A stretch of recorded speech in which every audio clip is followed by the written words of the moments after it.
প্ৰভু বনবাসৰ সময়ত যেতিয়া খালী ভৰিৰে কাঁইটত খোজ দিছিল তেতিয়া আপোনাৰ ভৰিত কাঁইটে পিন্ধি যি তেজ উলিয়াইছিল সেই প্ৰতিটো পাল তেজে মোৰ বুকুখন ফালি চিৰি পেলাইছিল।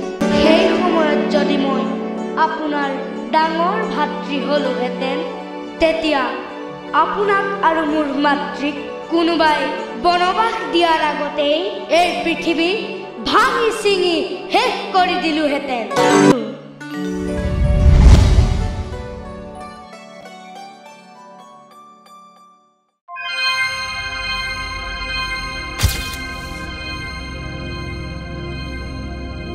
তোমাৰ গৰ্ভত যে অজস্ৰ কোটি জ্যোতি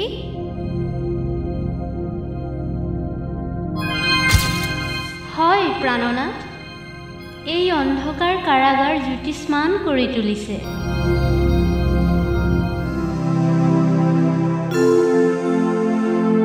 হে জগদীশ্বৰ, আপোনাৰ সেৱাৰ্থে আপোনাৰ সন্মুখত উপস্থিত হৈছোঁ।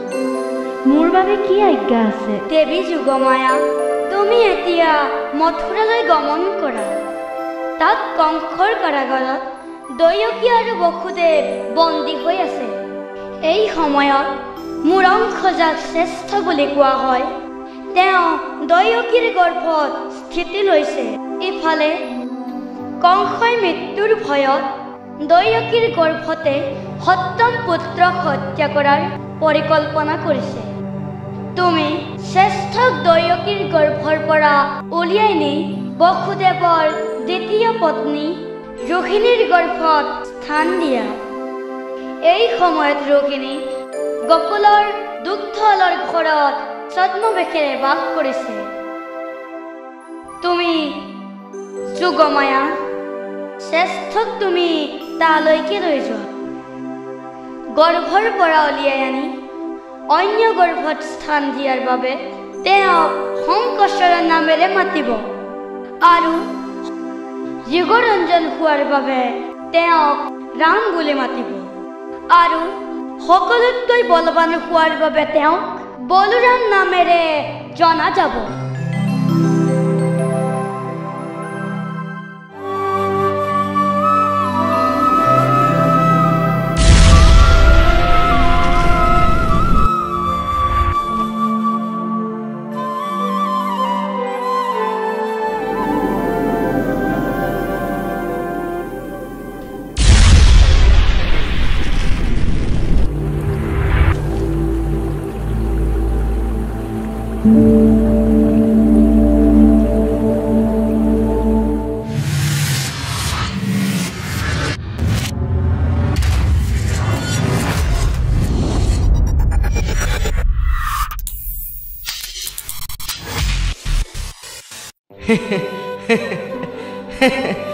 নাৰায়ণ নাৰায়ণ নাৰায়ণ।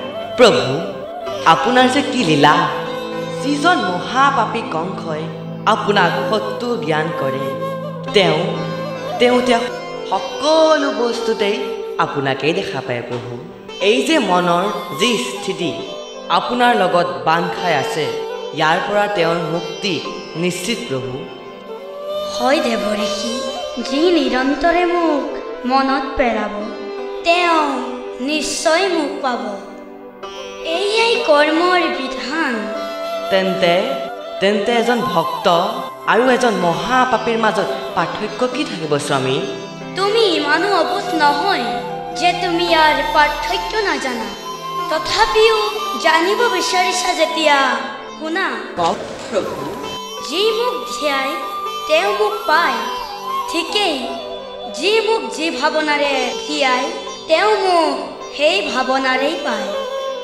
ভক্তই মোক সখী স্বামী অথবা প্ৰিয়তমৰ ভাৱেৰে স্মৰণ কৰে। সেই ৰূপতে মোক পাবলৈ বিচাৰে বাবে সুখ প্ৰেম আৰু ভক্তিৰ প্ৰাপ্ত কৰে। কিন্তু কংসই মোক সত্যৰূপেহে চায়, সেয়েহে কংসই মোক সত্যৰূপেই পাব লাগে। দেৱঋষি, মোৰ ৰূপ সকলোৰে বাবে একেই। যি ৰূপত মনুষ্য আৰু দেৱতাই মোক পায় আনন্দ আৰু সুখত আত্মহাৰা হৈ যায়। সেইদৰে কংসই ভয়ত কম্পমান হয়। নাৰায়ণ নাৰায়ণ। কাৰণ সেই ৰূপত কংসই মোক ভগৱান নহয়, শত্ৰু হিচাপেহে দেখা পায়। নাৰায়ণ। সেইকাৰণে মোক পায়ো ভাগ্যহীন বশত দৈত্যই শান্তিৰে শুবও নোৱাৰে। নাৰায়ণ। কংসৰ জীৱন কাইটৰ দৰেই হৈ পৰিছে। নাৰায়ণ নাৰায়ণ।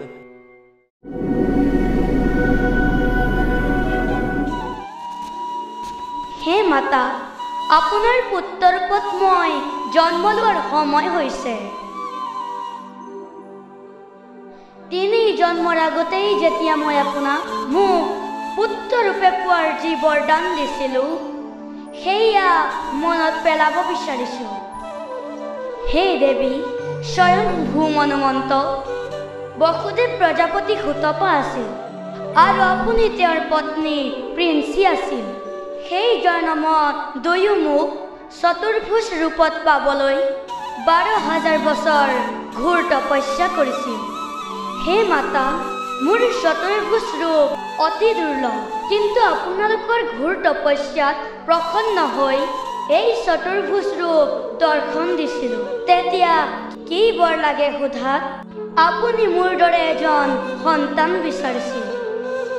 মই বৰদান দিছিলোঁ ঠিকেই, কিন্তু পাছত যেতিয়া মই বিচাৰ কৰিলোঁ এই সম্পূৰ্ণ সৃষ্টিত মোৰ সমান কোনোৱেই নাই, সেয়ে স্বয়ং আপোনাৰ গৰ্ভত আহিবলৈ বাধ্য হ'লোঁ। বৰ দিয়াৰ সময়ত মোৰ মুখৰ পৰা 3 বাৰ তথাস্তু বুলি ওলাইছিল।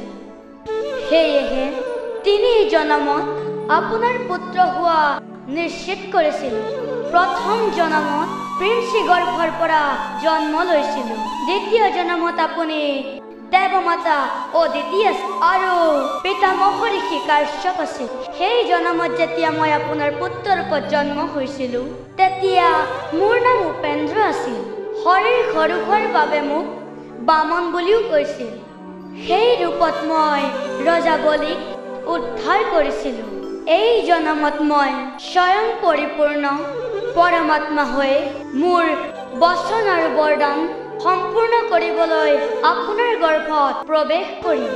বৰ্তমান মই এই চতুৰ্ভুজ ৰূপ এই কাৰণেই দৰ্শন কৰাইছোঁ, যদি এনেকুৱা নকৰিলোহেঁতেন তেন্তে এই মনুষ্যৰ শৰীৰে মোৰ অৱতাৰৰ বিষয়ে কেতিয়াও নাজানিলেহেঁতেন।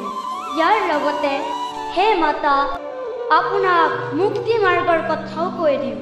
যদি আপুনি পুত্ৰৰ পদ পোৱাৰ পূৰ্ণ লাভ পাব বিচাৰে, তেন্তে পুত্ৰমুখ ত্যাগ কৰি মোৰ প্ৰতি ব্ৰহ্মভাৱেহে ভাৱনা ৰাখিব।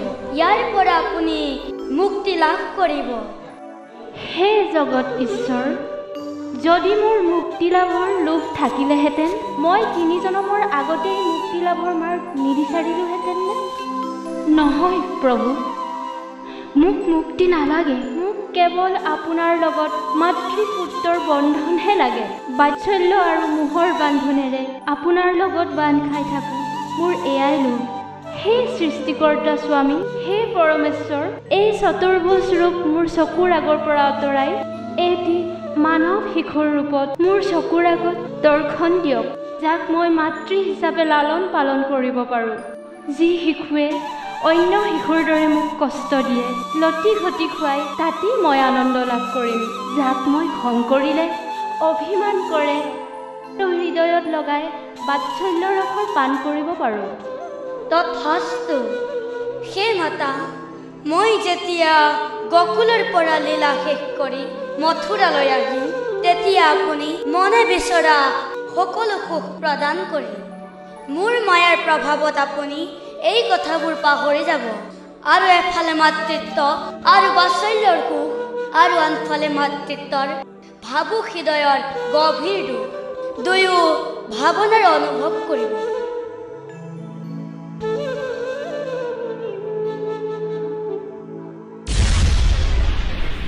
জনতু পজিলে জননাৰায়ণ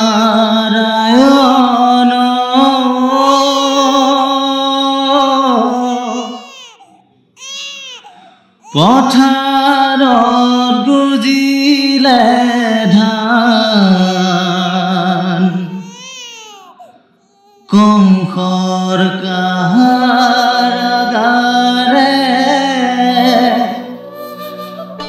দৈব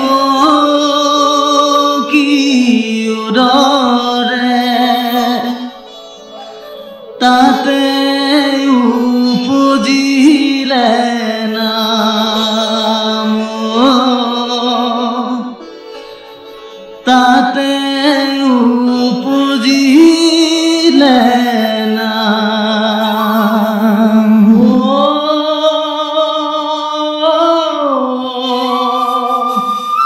হৰিহে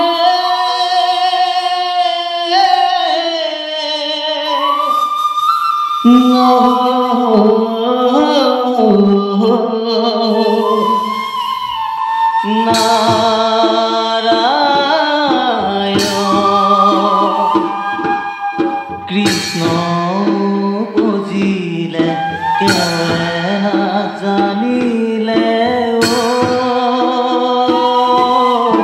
কেৱল বসুদেৱৰ বিনে কংসৰ ভয়তে লুকুৱাই থলে গৈ নন্দ যশোদাৰ ঘৰে নন্দ যশোদাৰ ঘৰে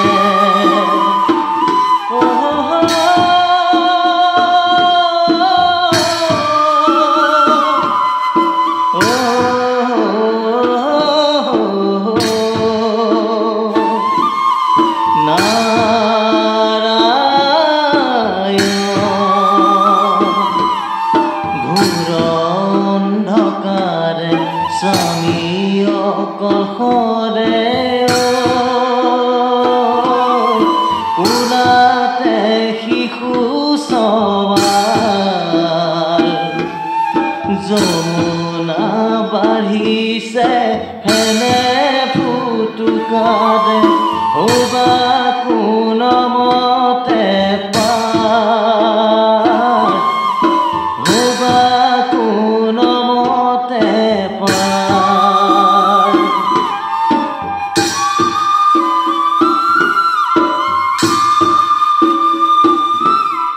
কৃষ্ণ বুজিলে কেৱলে নাজানিলে কেৱল বসুদেৱৰ বিনে কংসৰ ভয়তে লুকুৱাই থলে নন্দ যশোদাৰ ঘৰে